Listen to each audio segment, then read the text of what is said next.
And we're with Stephen Quayle tonight. Stephen, tell me a little bit about Admiral Forrestal.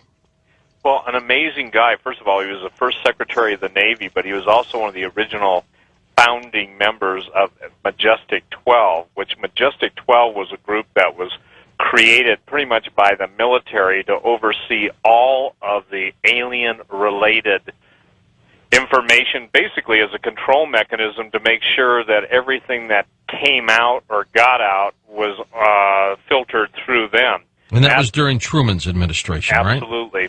And Majestic 12 was originally organized by a guy by the name of General George C. Marshall in July of 1947 to study the Roswell-Magdalena UFO crash, recovery, and debris. And that was fascinating. Remember that he was probably the closest man in the world to Richard Byrd.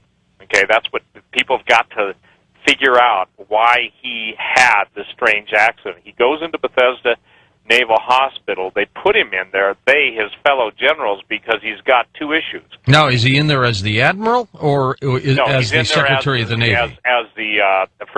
Good question. As the Secretary of the Navy. Okay. He was replaced by a different general in Majestic, but they supposedly stated that he was having emotional issues. Well, what was bugging him, according to people that knew him, including his son, was he wanted to tell the American people what was going on. So out of the 16th floor of Bethesda Naval Hospital, he supposedly commits suicide. The fascinating thing about Admiral Forrestal, who became Secretary of the Navy, is that he was absolutely in great spirits.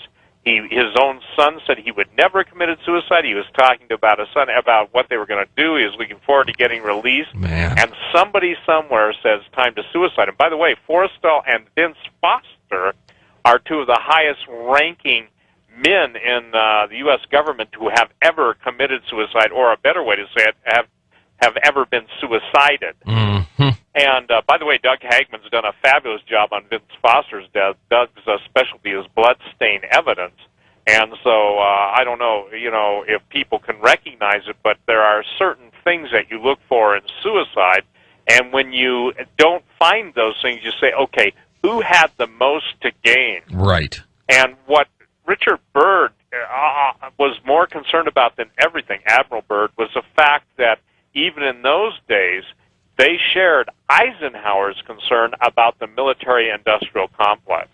The idea was if you keep everything in the dark, you can milk it for the cash benefit. In other words... But let's make an assumption for a moment that Forrestal was about ready to go public, let's say, about Roswell. Exactly. And also about, interestingly enough, about the Arctic, and then also about Operation Highjump, which we haven't even talked about tonight. We've done it before, but most people don't realize we went to war in Antarctica with a contingency of the Nazis over not only secret technology, but the finds that the Nazis located in Antarctica, which they called New Schwabenland.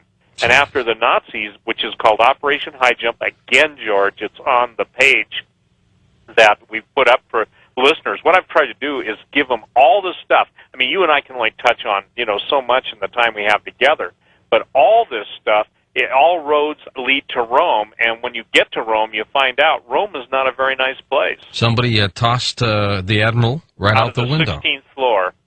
And the point is that, again, what, according to his son and those around him, what specifically Majestic at that point was concerned about is that he would spill the beans on what was found in the Arctic. He would spill the beans on what was found in the Antarctic. He was anti-United Nations, so obviously the globalists of his day didn't like him for that.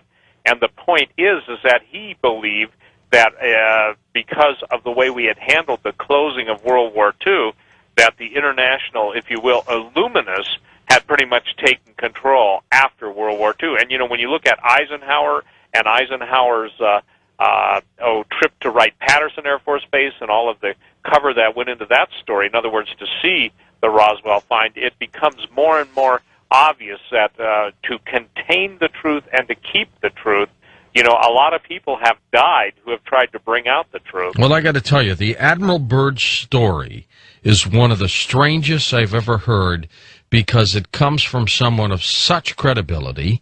And, he had his diary, It's just a bizarre story. I mean, to have his plane, as you say, the engine's cut off, and it's glided into this other land, Shangri-La, wherever it may be, within the center of the planet. The curvature, I guess, is ever so slight. He never realized he was making that spin right into it.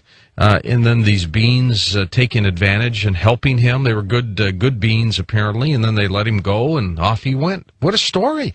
Well, it's a huge story. And again, if this was just some guy that was flaky, I mean, you have Richard Byrd in the history of the Navy is considered, and in the history of exploration, I mean, you don't have a better pedigree of a human being or a braver man, a more adventurous man, a more honest man. So they can't assassinate his character. Did he ever try to go public with this? Because he wrote these notes in a diary, but he really never said much about it when the events occurred when he came back, right?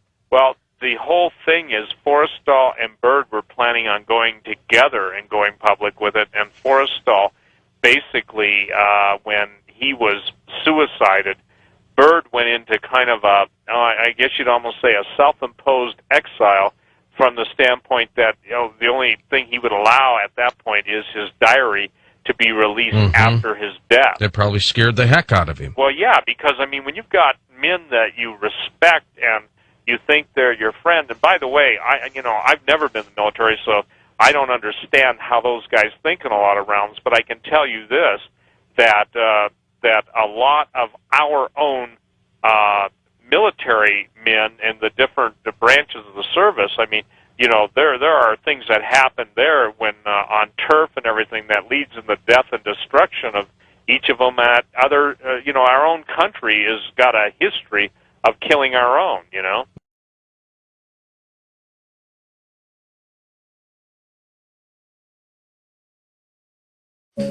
Part of the negotiations that were occurring between the Antarctic Germans and the Cabal, essentially the Cabal were given the list of requirements. It established them as a sovereign country.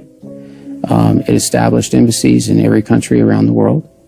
Another thing that was required was that there would be between 1 and 5 senior executives from the Antarctic German civilization that would be put into position of senior executives for every corporation around the world that was aerospace, automobile, petrochem, basically every major and main industry on the planet now had between 1 and 5 senior executives that were Mars Germans.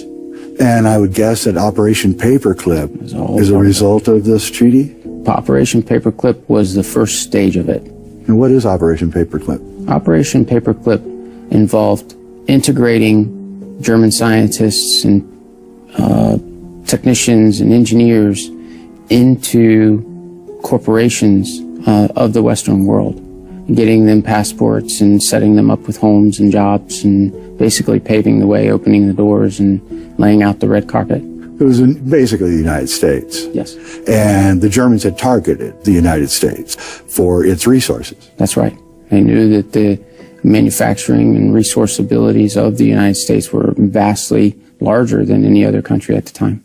So it would be logical to infiltrate, take over, and then use all of those corporations to enhance your power. That's right. The late 40s were the same time period that the Mars Germans started planning for and building their bases on the moon as well as Mars.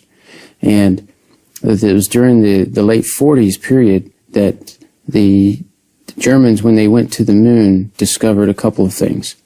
They found out, number one, that the moon is an artificial satellite construct. It was not originally part of the Earth.